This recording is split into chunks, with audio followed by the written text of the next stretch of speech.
8 deuce, you're raising pre-flop. This is against the random. Anything particular we should know so far? No, but I've seen him around a little bit more lately, so maybe it's a regular, or maybe he's starting to play a little bit more these days. So, but he didn't 3-bet all in like too much, and I folded a couple of times from my small blind. So I figured if I raise this hand, then he probably gives me much more credit for a big hand. That's a game flow component. We will talk about that later. So you hit bottom pair here. The board's fairly wet. You know, it definitely has a situation where it could be in his range, a lot of draws out there, and you go ahead and bet 50 chips. Is that too small? That's your standard bet? No, this is fine. This is my standard bet.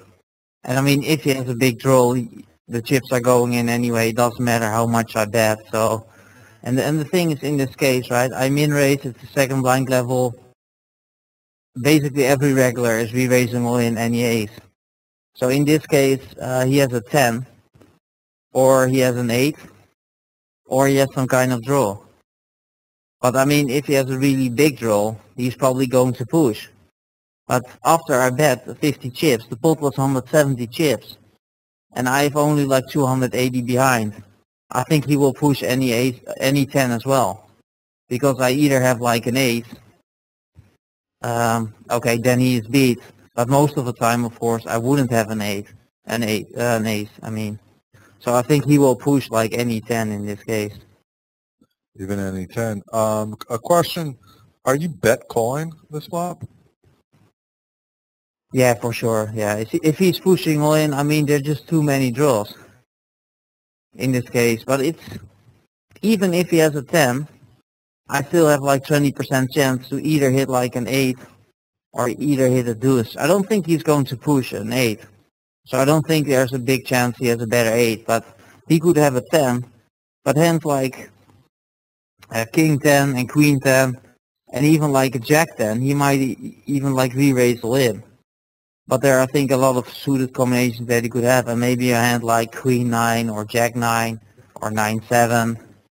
A lot of those hands in his range. So, I mean, I get like great odds, and if he has some kind of draw, I'm either like a small favorite or it's like a coin flip. And okay, if he has a 10, then I have like 20% chance, but you can say like, okay, 50% maybe of the times he has some kind of draw, maybe a little bit more, and 50%, I think a little bit less, he has a 10. So I think I have the odds to call in this case. And that just answered this question. If he's check raising all in, all 10s and draws, how can it be a standard call? And I guess for the reason that you just gave there. Yeah, and then you see if he's pushing all in, I need like 35%. So if he has a 10, okay, I have 20%. If he has a draw, I have like 50%. So 50 and 20% is 70%. Divided to 2 is like 35. So, and I don't want to get outplayed also too much if I might play this guy in the future. So. And again, just when we were producing the class, one of the reasons we're showing this hand is to give an example of when we do hit bottom pair. I mean, you're protecting your hand in this. I mean, you're protecting your bottom pair here as it plays out. Yeah, because when like the second 10 came, I think there's also a smaller chance he has a 10. I mean, 10-8 is not likely because there's an 8 on the board. I have an 8 in my hand, and he might raise it on the flop.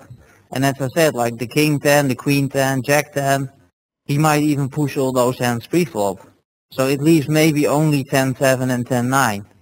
Okay, I take that chance, especially if there are 2 10s already on the board. And I think also that there's a big chance he will push those hands on the flop. So, yeah, he basically has a hand like jack 7, in my opinion, in this case, or maybe a low flush draw or something like that. So, and I'm also betting, so he might fold like a weaker, an 8, like a 9-8 or something like that. Okay, and then just a question particular to the flop. How would you play 7-8 without a flush draw in this given example? Would you check call flop and on the turn before seeing the second 10, of course? If I were the other player. Or, Yes, if you were playing from the villain's perspective. oh, I would just call Okay, and great. see if I get maybe some time tell or a bet sizing tell on the turn. I mean, you can fold like third pair in this case. It also depends how much the other player opens. But if the other player is still opening like 60%, only 15% of that 60% contains like ace combinations. So that means like 1 in 4 times. But if there's an ace on the board, it's even a little bit less than 1 in 4 times. And I think like every player will see bet this flop, like an ace 10, 8 board. Every player will bet it with nothing, and every player will bet it if they have an ace. So it doesn't say anything that I see bet that board, of course. Sure. And now we're going to go into a hand, where you do hit bottom pair and your pre-flop raiser against a regular. But this one is, you're going to talk about the value of your backdoor. So you raise it pre-flop, and you have a backdoor here. Explain the significance of this backdoor along with bottom pair. Yeah, this is a hand against a regular, and I have a backdoor flush draw. So I always think like, if I check back, then are there a lot of bad turn cards? And in this case, like 9 diamonds are fine. It doesn't matter if one of those cards come. It doesn't matter if there comes an ace, because he probably doesn't have an ace. It doesn't matter if there comes like a jack or 6, because I was either beat. Yeah. So that doesn't hurt my hand, because I'm beat already with those hands. And I can hit like a king, that's fine. I can hit a 4. So there's so many hands that are that can come on the turn. But if I didn't have a diamond, for example, and there comes like the 2 diamonds, and there comes the 7 of diamonds, and he bets. I mean, it's really hard to play the hand, because the other player, he might have a jack, he might have a 7, he might have a 6, but he might have an open ender or a flush draw. So, okay, then I can call. But what I'm going to do if the 9 of diamonds comes on the river, then there are like 3 overcards to my 4, and there's a straight draw, a flush draw. So, but with this backdoor draw, it's much easier to check back. Sure. Makes a lot of sense. This little turn for you. Doesn't put you on a 4. Explain the raise. Yeah, this is a pretty good player. So I figured like I'm going to use like a little bit reverse psychology. Psychology, sure. Yes, that's an easier word for you. So, and I figured also he might have like 2 hearts in his hand. He might have a jack. He might have a 6. I mean, okay, this looks pretty strong. But if I actually had a 4, would I play it like this? So, I mean, I would do it against a thinking regular. This is a very good player. It's, I think, a $200 match. So that's why I did it. But against most regulars, I would just call, because most regulars will probably think like, if I call, that I have some ace high hand or king high hand or some kind of weak draw or something. So there's a big chance they're going to bluff the river as well. So a good player would have expected you to bet that bottom button there on the flop? I don't know if he expect me to bet that flop, but he probably don't expect me to raise on the turn. And Sure. so he sees like 2 4s, and he thinks maybe, okay, even if he had a 4, he might have made a c-bet. And on the turn, I mean, there are 2 4s. I don't have too many 4s in my range, and I'm raising him right here. I could easily do that with totally nothing. Okay, just a report on the player. One of the attendees plays with him. He's a break-even player, not very good player. So we could put that in the notes. Okay. He played good against me. Maybe you're not that good. No, just kidding.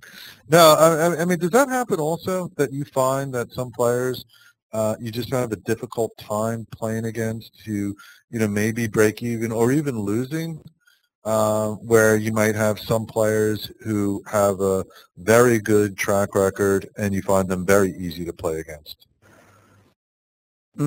Yeah, some people, they have like some tells, and yeah, they're always betting big, and maybe a lot of randoms, they don't pick that up. So, and if they always bet big, if they have a big hand, if randoms don't pick it up, they're still winning a lot of money. But of course, if you notice that, you can easily beat them. But it's always also hard to determine like how good is someone, because How against a good is lot of regulars, I played like 10 or 20 times. I mean, if they just had a little bit of luck and they didn't make like big mistakes in that session, for example, okay, then I make a note that they're good players. But maybe they have also periods where they're tilting, and in 2 months they lose all their money. Right? Yeah, a lot of players have heard the stories of that guy Bernardc and a couple of other guys. They were like, they're like the best players, but they still lose all their money. They lose like millions in a couple of weeks, and then they're broke, and they're playing the $30 games all of a sudden. And before that, they're playing the highest stakes.